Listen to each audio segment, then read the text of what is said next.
ونستعينه ونستغفره ونؤمن به ونتوكل عليه ونعوذ بالله من شرور أنفسنا ومن سيئات أعمالنا من يهده الله فلا مضل له ومن يضلل فلا هادي له ونشهد أن لا إله إلا الله وحده لا شريك له ونشهد أن سيدنا ونبينا وشفيعنا وحبيبنا ومولانا محمدا عبده ورسوله الذي أرسله بالحق بشيرا ونذيرا وداعيا إلى الله بإذنه وسراجا منيرا فقد قال الله تعالى في كلامه المجيد وفرقانه الحميد সকলে করি আউযু বিল্লাহি মিনাশ শাইতানির রাজীম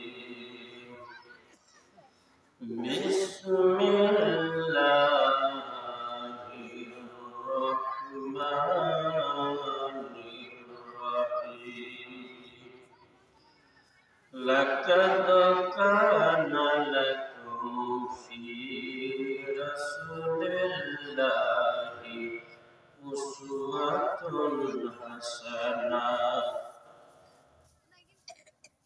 قال النبي صلى الله عليه وسلم آية المنافق ثلاث آية المنافق ثلاث وإذا حدث وكذب وعد أخلف وإذا اؤتمن خان إن الله وملائكته يصلون على النبي يا أيها الذين آمنوا صلوا عليه وسلموا تسليما اللهم صل على سيدنا محمد وعلى آل محمد كما صليت على إبراهيم وعلى آل إبراهيم إنك حميد مجيد اللهم بارك على محمد وعلى آل محمد كما باركت على إبراهيم وعلى آل إبراهيم إنك حميد مجيد সকলে করি বালাগার লাফলা বিকামালিহ كشفت الدجى بجماله حسنت جميع خصاله صلوا عليه وآله শ্রেষ্ঠতম রাসূল হয়ে এলে তুমি ধরা তলে তাই তো কাফেররা করলো দুশমনি দিনের দাওয়াত দেবো বলে বালাগাল্লাহু বিকামালিহি كشفت الدجى بجماله حسنت جميع خصاله صلوا عليه وآله ومن جميع تكشفه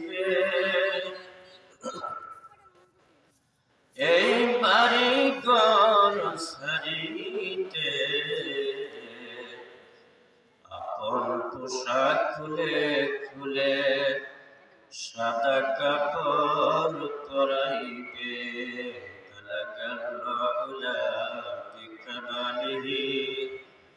كشفت دجى بجماله حسنت جميع خصاله صلوا عليه وآله কেমন করে থাকবি রে মন যে করে নাই কোন বাতি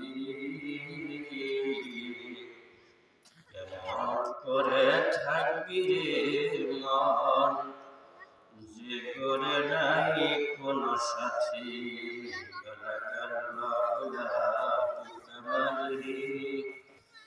كشفت دجى بجماله حسنت جميع خصاله صلوا عليه وآله لا إله إلا الله لا إله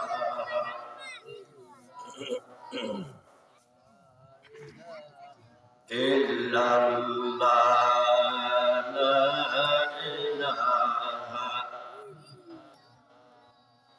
لا إله لا إله إلا الله لا إله إلا الله لا إله إلا الله আল্লাহ বলে ডাকে বান্দা আল্লাহ বলে ডাক আল্লাহ বলে ডাকে বান্দা আল্লাহ বলে ডাক আমায় যদি ডাকো বান্দা তোমার গুনাহ হবে মা বলেন আল্লাহ বলে ডাকে বান্দা আল্লাহ বলে ডাক আল্লাহ বলে ডাকরে বান্দা আল্লাহ বলে ডাক আমায় যদি ডাকো বান্দা তোমার গুনাহ করে দিব মাফ লা ইলাহা ইল্লাল্লাহ লা ইলাহা লা ইলাহা ইল্লাল্লাহ মুহাম্মাদুর রাসূলুল্লাহ সাল্লাল্লাহু আলাইহি ওয়াসাল্লাম। পারমতিকরাকাটা ফ্রেন্ডস ক্লাব উদ্যোগে দ্বিতীয় ইসলামী সম্মেলনের সম্মানিত সভাপতি আমার শ্রদ্ধাভাজন বড় ভাই হযরত আল্লাহ মাওলানা মুহাম্মদ ওয়াজিদ আলী সাহেব সুপার সুনামগঞ্জ দাখিল মাদ্রাসা মধুপুর টাঙ্গাইল সহ সভাপতি আমার অত্যন্ত শ্রদ্ধাভাজন ব্যক্তিত্ব আমার চাচা লাগে আলহাজ মোহাম্মদ ইজাজউদ্দিন মাস্টার সাহেব সাবেক সরকারি শিক্ষক আক্তার সরকারি প্রাথমিক বিদ্যালয় আমন্ত্রিত উলামায়ে কেরাম বিভিন্ন মসজিদে খতিব ও ইমাম মহোদয় এবং বিভিন্ন মাদ্রাসা থেকে আগত এবং স্কুল থেকে আগত শিক্ষক মণ্ডলী মুহতামিম এবং আমার সামনে উপবিষ্ট মুরব্বিয়ানে কেরাম সহ বয়স্ক ভাইরা স্নেহের কুশিকাছা পর্দার আড়ালে আছেন আমার মা ও বোনেরা সকলের কাছে শান্তির বাণী সালাম আসসালামু আলাইকুম ওয়া রাহমাতুল্লাহি ওয়া বারাকাতুহু। সালাম দেওয়াটা সুন্নাত লওয়াটা কি বলে ওয়াজিব বড় না সুন্নাত বড়? আমাদের দেশে একটা নিয়ম হলো বড় মানুষ ছোট মানুষকে সালাম দেয়, ঠিক না? যারা মুহতামিম মাওলানা হাজী মাস্টার এরা ছাত্রদেরকে সালাম দেয়, কম দেয়। তার কারণ আমি উস্তাদ, এই জন্য আমার একটা গর্ব, আমি উস্তাদ, আমি ছাত্রকে সালাম কেন দেব, ঠিক না? আমি মেম্বার, জনগণকে আমি সালাম কেন দিব? আমি চেয়ারম্যান, আমি মেম্বারকে জনগণকে কেন সালাম দিব? আমাকে সালাম দিবে। আমি চেয়ারম্যান, আমি মেম্বার, আমি মাওলানা, আমি হাজী সাহেব। আচ্ছা বলেন তো, আমি প্রশ্ন করতে চাই, নবীর চাইতে বড় আলেম এই দুনিয়াতে কেউ আছে? নবীর চাইতে বড় মেম্বার কেউ আছে? নবীর চাইতে বড় চেয়ারম্যান কেউ আছে? নবীর চাইতে বড় রাষ্ট্রপতি কেউ আছে? আর যাকে না বানাইলে আল্লাহ আসমান জমিন তামাম জাহান যা কিছু আছে কিছুই আল্লাহ বানাইতো না। যাকে সৃষ্টি না করলে তিনি যদি তার চাকরকে সালাম দিতে পারে, হযরত আনাস রাদিয়াল্লাহু তাআলা থেকে বর্ণিত হাদিস, হযরত আনাস বলেন বিশ্ব নবীর আগে আমি কোনোদিন সালাম দিতে পারি নাই। সুবহানাল্লাহ বলবেন না? হযরত আয়েশা থেকে বর্ণিত হাদিস, আয়েশা বলেন আমি আমার স্বামী বিশ্ব নবীর আগে কোনোদিন সালাম দিতে পারি নাই। সুবহানাল্লাহ। হযরত আবু হুরায়রা থেকে বর্ণিত হাদিস, আবু হুরায়রা বলেন আমি ছাত্র নবীজির শিক্ষক, আমি কোনোদিন আমার উস্তাদের আগে কোনোদিন আবু হুরায়রা সালাম দিতে পারি নাই। সুবহানাল্লাহ বলবেন না? তাহলে এই আমলটা আমরা বাড়িতে নিয়ে যেতে পারবো। আগে সালাম দিব, যে আগে সালাম দিবে সে আগে জান্নাতে যাবে। কোথায় যাবে? জান্নাতে আমরা যাইতে চাই, আশা আছে, সালাম আগে দিতে হবে, সালাম আগে দিতে হবে। এটা নবীর সুন্নাত। এটা কি? আগে সালাম দাও কার সুন্নাত? নবীর সুন্নাত। যে আগে সালাম দিবে সে আগে জান্নাতে যাবে। চিৎকার করে কোন সুবহানাল্লাহ। তার কারণ সালামের মধ্যে নেকি আছে 100 কয়টি? সালাম দেওয়া এবং লওয়ার মধ্যে নেকি রয়েছে 100। যে আগে সালাম দিবে সে পাবে 90 নেকি, আর যে লইবে সে পাবে 10 নেকি। মোট কত হলো? যে দিল তার লস না লাভ?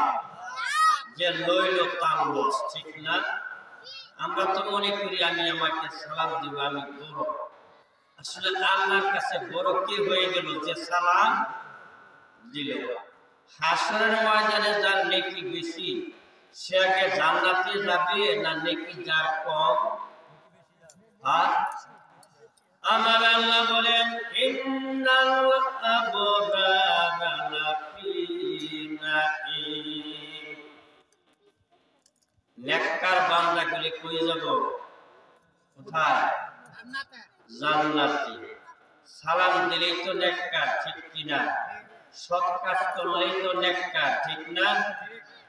আমার আল্লাহ বলেন ওয়াবাশশিরিল্লাযীনা আমানু ওয়া আমিলুস সালিহাতি লাহুম জান্নাতিন তাজরি মিন তাহতিহাল আনহার।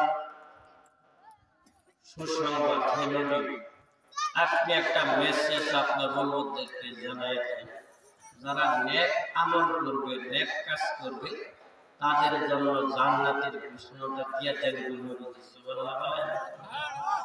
যারা নেক কাজ করবে এদের জান্নাতের ঘোষণা দিতে বলেছেন কে? আল্লাহ। কে বলেছেন?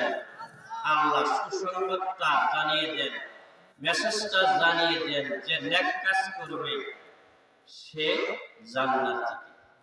কোথায় যাবে সে? জান্নাতি। সালাম দেওয়া নেক কাজ না? নামাজ পড়া, যাকাত দেওয়া, মানুষকে কষ্ট দেওয়া আর বদ কাজ, ঠিক না? যারা নেক কাজ করবে এদের জন্য জান্নাত দিবে কে? আর বদ কাজ যারা করবে এদের জন্য জাহান্নাম দিবে কে? ইন্নাল আবরারা লাফি নাঈম ওয়া ইন্নাল জাআলা ফি জাহিম। নেককার বান্দাদের জন্য জান্নাতের ঘোষণা দিয়েছে কে? বদকার বান্দার জন্য জাহান্নামের ঘোষণা দিয়েছে কে? যে আগে সালাম দিবে সে একটা নেক কাজ করলো, ঠিক কিনা? আমার বন্ধুগণ, হযরত উমর ফারুক রাদিয়াল্লাহু আনহু তখন খলিফা হয় নাই। বিশ্ব নবীর আমলে, নবীজির আমলে, নবীজির জীবদ্দশায় হযরত উমর রাদিয়াল্লাহু আনহু ঘুমের ঘরে জান্নাতে চলে গেল। সুবহানাল্লাহ বলবেন না? কোথায় গেল ঘুমাইয়া? বুঝেন কোথায়? আমি কিছুক্ষণের জন্য আপনাদের জন্য শিক্ষক, আপনারা স্টুডেন্ট, ছাত্র। আমি যে কথাগুলো বলবো এগুলি আপনাদের বুঝতে হবে, অন্তরের কান দিয়ে শ্রবণ করতে হবে, আর চুপ থাকতে হবে। এটা বলছেন কি? জোরে কোন কে? আমার আল্লাহ বলেন, ওয়া ইযা কুরিয়াল কুরআনু ফাসতামিউ লাহু ওয়া আনসিতু লাআল্লাকুম তুরহামুন। আমার আল্লাহ বলেন, যখন তোমাদের সামনে কোরআনের আলোচনা হয়, কোরআন তেলাওয়াত করা হয়, আলোচনা করা হয়, তখন তোমরা চুপ থাকবে এবং কথাগুলি মনোযোগের সহিত শ্রবণ যদি করতে পারো, মনোযোগের সহিত শ্রবণ করবে। মনোযোগের সহিত যদি শ্রবণ করতে পারো আর যদি চুপ থাকতে পারো, আমি আল্লাহ তোমাদের উপরে আসমান থেকে উপর থেকে রহমত ঢেলে দিব। রহমত বর্ষিত হবে কার পক্ষ থেকে? আমার ভাইয়েরা, এখানে কুরআন এবং হাদিসের আলোচনা হইতেছে। এটা জান্নাতের বাগান। কিসের বাগান? জান্নাতের বাগান। আল্লাহর নবী বলেন, ওয়াইজা মারাতুম বিরিয়াজুল জান্নাত, যখন তোমরা জান্নাতের পার্শ্ব দিয়া বিচরণ করবা, ফারতাও একটু বসবা। সাহাবী প্রশ্ন করলো, ইয়া রাসূলুল্লাহ, দুনিয়াতে আবার জান্নাতের বাগান কোনটি গো নবীজি? আমার নবী বলেন, সাহাবীরা, যেখানে কুরআন এবং হাদিসের আলোচনা হয়, জিকির হয়, ওই জায়গাটাই হইতেছে জান্নাতের বাগান। আমার ভাইয়েরা, এই জালিসুর রহমানের না বসে যদি বাইরে যারা ঘোরাফেরা করতেছে, এরা জান্নাতের বাগানে আসে না বাইরে আসে? বাইরে যাদের রাস্তারা আসে, এদের উপরে রহমত নেই, আর রহমত এখানে আসে। চিৎকার করে কন্যা সুবহানাল্লাহ। আমার বন্ধুগণ, এখানে যদি বসেন, আল্লাহর নবী বলেন, একটা নেক আমল যদি থাকে আমার আল্লাহ আর রহমানের রহিমের মধ্যে, তাফসীরের মধ্যে আল্লাহ বলেছেন রহিমের মধ্যে, ইবনে কাসিরের মধ্যে আল্লামা রাজি রাহমাতুল্লাহ আলাইহি লিখেন, একটা রহমত যদি থাকে আমার আল্লাহ হাসরের ময়দানে বান্দার আমলনামাটা এরকম ভাবে দেখতে থাকবে, পাতাগুলি উল্টাইতে থাকবে, উল্টাইতে থাকবে। কোন নেক আমল নাই, কোন নেক আমল নাই, কোন নেক আমল দেখা যায় না।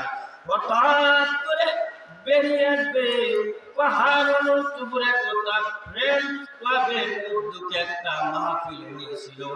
এই মাহফিলে তোমার এই বান্দা বসেছিল। ও আল্লাহ, দেখো দেখো গো, তোমার বান্দা বসেছিল, দেখো জালিসুর রহমান বেহেশতের বাগানে বসেছিল। এই উসিলায় আল্লামা ফখরুদ্দীন রাজি রাহমাতুল্লাহ আলাইহি লেখেন, এই উসিলায় আল্লাহ জান্নাত দিতে পারে। এখানে যদি না বসে তাহলে আল্লাহ আর কি করবে? আল্লাহ তো উসিলা বানাই দিয়েছে দুনিয়া, ঠিক না? এই জন্য যারা দোকান পাটে আছেন, আমি অনুরোধ করবো, আমি আপনাদের এলাকার মানুষ, এলাকার সন্তান, আমাকে সকলেই চিনেন। যা কিছু আলোচনা করবো কুরআন এবং হাদিসের বাইরে একটা কথাও বলবো না। আমরা বলি ইনশাআল্লাহ। আল্লাহ যদি তৌফিক দান করে, যে আয়াতে কারিমা তেলাওয়াত করেছি, নবীজির একটা হাদিস আমি আপনাদের সামনে উপস্থাপন করেছি, এই দৃষ্টিতে কিছু আলোচনা করার জন্য চেষ্টা করব, যদি আমার আল্লাহ আমাকে তৌফিক দান করে। আমার ভাইয়েরা, হযরত ওমর রাদিয়াল্লাহু তাআলা ঘুমের ঘরে কোথায় গেল? কোথায়? জান্নাতে গেল। জান্নাতে যাইয়া তিনি কয়েকটি চেয়ার দেখলেন। এই কাঠের চেয়ার না রে বন্ধু, রূপার চেয়ার না। কয়েকটি চেয়ার তিনি দেখলেন স্বর্ণের চেয়ার। কিসের চেয়ার? আমাদের বাড়িতে তো দুই একটা স্বর্ণের চেয়ার আছে, আছে আরেফে, ঠিক না? সোফা তো কম কম বাড়িতে আছে, ঠিক না?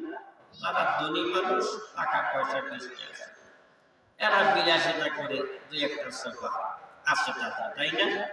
আর আমাদের মতন গরিব মানুষ যারা আমার মতন, এদের বাড়িতে খালি আরেফে, নাকি বল, দুই সাইডে আরেফে আর কাঠের টুল। আগে আসেন পীড়া, আত্মীয় গেলে টুল নিয়ে দিত, বিয়াই বসে, ঠিক না? এখন আরেফেল চেয়ার একটু উন্নত হয়েছে না? এখন এর একটু উন্নত হচ্ছে এই যে সোফা আছে, ঠিক না? আমার বন্ধুগণ, চোখ খেয়াল, গভীর মনোযোগের সহিত শুনেন। মায়েরা, বোনেরা, খেয়াল করেন। আপনাদের স্বামীদের আগে একটা সালাম দিয়ে দিবেন। আপনি যদি সালাম দিয়ে দেন, শহীদুল্লাহ মাওলানার কথাই শুনিয়া ওয়াজ করছে যে আগে সালাম দিবে সে পাবে 90 নেকি। আমি আজকে থেকে আমার স্বামীরে সালাম দিয়ে দেব, আমি 90টা নেকি অর্জন করব। সুবহানাল্লাহ বলেন। এই আমল করিয়া যদি সালাম দিতে পারেন, আল্লাহর নবী বলেন, মাওলানা শহীদুল্লাহ বলে না যে আগে সালাম দিবে সে আগে আগে জান্নাতে চলে যাবে। হযরত ওমর রাদিয়াল্লাহু তাআলা ঘুমের ঘরে জান্নাতে চলে গেল। বন্ধু, জান্নাতে যাইয়া কয়েকটি স্বর্ণের চেয়ার তিনি দেখলেন। একটা চেয়ার দামি চেয়ার, একটা চেয়ার কি দামি, হাই-ফাই মডেল, নতুন মডেল। এই চেয়ারের নিচ দিয়া লেখা আছে যাকে সালাম দিবে গো, ওই লোকটা, ওই মানুষটা আগে জান্নাতে যাবে। আর ওই চেয়ারে সে বলবে, ওই চেয়ারে বলবে আর আগে জান্নাতে যাবে। ঘুম থেকে জাগ্রত হয়ে গেল কে? যারা উমর, তিনি তখন খলিফা না, নবীর যুগে। হযরত ওমর রাদিয়াল্লাহু তাআলা আবু বকর রাদিয়াল্লাহু তাআলা বাড়ির কিনার দিয়ে রওনা হয়েছেন। সালাম দেন না, সালাম দেওয়া বন্ধ। হযরত ওমর আগে সালাম দিত। বয়োজ্যেষ্ঠ সাহাবী হিসাবে আবু বকরকে মুরব্বী সাহাবী, এই জন্য সালাম দিত। আজকে সালাম দিল না। হযরত আবু বকর সিদ্দিক রাদিয়াল্লাহু তাআলা মনে মনে ভাবতেছে, ব্যাপার কি, প্রতিদিন আমাকে সালাম দেয়, আজকে কেন সালাম দেয় না? আমি যে আয়াত তেলাওয়াত করছি ওই তেলাওয়াতে আসতেছে কিন্তু আমার বন্ধুগণ। হযরত আবু বকর সিদ্দিক রাদিয়াল্লাহু তাআলা মনে মনে ভাবতেছে, ব্যাপারটা কি, প্রতিদিন আমাকে সালাম দেয়, আজকে কেন সালাম দিল না? উমরের কি হয়েছে? আচ্ছা, দ্বিতীয় দিন দেখি কি করে। পরের দিন একই অবস্থা, সালাম না দিয়ে পাশ কাটিয়ে হযরত উমর ফারুক আবু বকরের কিনার দিয়া চলে গেল, সালাম দিল না। হযরত আবু বকর সিদ্দিক রাদিয়াল্লাহু তাআলা মনে মনে চিন্তা, বিভার কি কত করলো সালাম দিল না, আজকেও সালাম দিল না। কি হয়েছে? উমর তো এমন কোনদিন বেয়াদবি করে না, আজকে কেন উমর বেয়াদবি করলো? গত করলো সালাম দিল না, আজকেও সালাম দিল না, কি হয়ে গেল? চুপ, কথা বলবো না, একটা কথা বলবো না। আমার বন্ধুগণ, হযরত আবু বকর মনে মনে চিন্তা দেখি আগামী দিন কি করে, তৃতীয় দিনে কি অবস্থা। সালাম না দিয়ে চলে গেল হযরত ওমর। সালাম দেওয়া বন্ধ। আবু বকর আর দেরি করে নাই, নবীজির কাছে যাইয়া বিচার দিছে, ইয়া রাসূলুল্লাহ, ইয়া হাবিবাল্লাহ, হযরত ওমরের কি হয়েছে, কেন? হযরত আবু বকর বলে, ইয়া রাসূলুল্লাহ, ইয়া হাবিবাল্লাহ, 3 দিন হয়ে গেল হযরত ওমর আমাকে সালাম দেয় না। প্রতিদিন আমাকে সালাম দিত, আমি বলতাম ওয়ালাইকুম আসসালাম, তোমার উপরে শান্তি বর্ষিত হোক। এই দোয়াটা আমি ওমরের জন্য করতে পারতেছি না। নবীজি, উমরের কি হয়েছে? উমর আমার জন্য দোয়া করত, আপনার উপরে শান্তি বর্ষিত হোক। আমিও বলতাম তোমার উপরে শান্তি। আমার বন্ধুগণ, আসমানের নিচে জমিনের উপরে এর চাইতে বড় দোয়া আর একটাও নাই। বাপ ছেলের জন্য দোয়া করবে, ছেলে বাপের জন্য দোয়া করবে, আসসালামু আলাইকুম বলবে, ওয়ালাইকুম আসসালাম, আপনার উপরে শান্তি বর্ষিত হোক, তোমার উপরেও শান্তি বর্ষিত হোক। এর চাইতে উত্তম দোয়া আর একটাও নাই। চিৎকার করে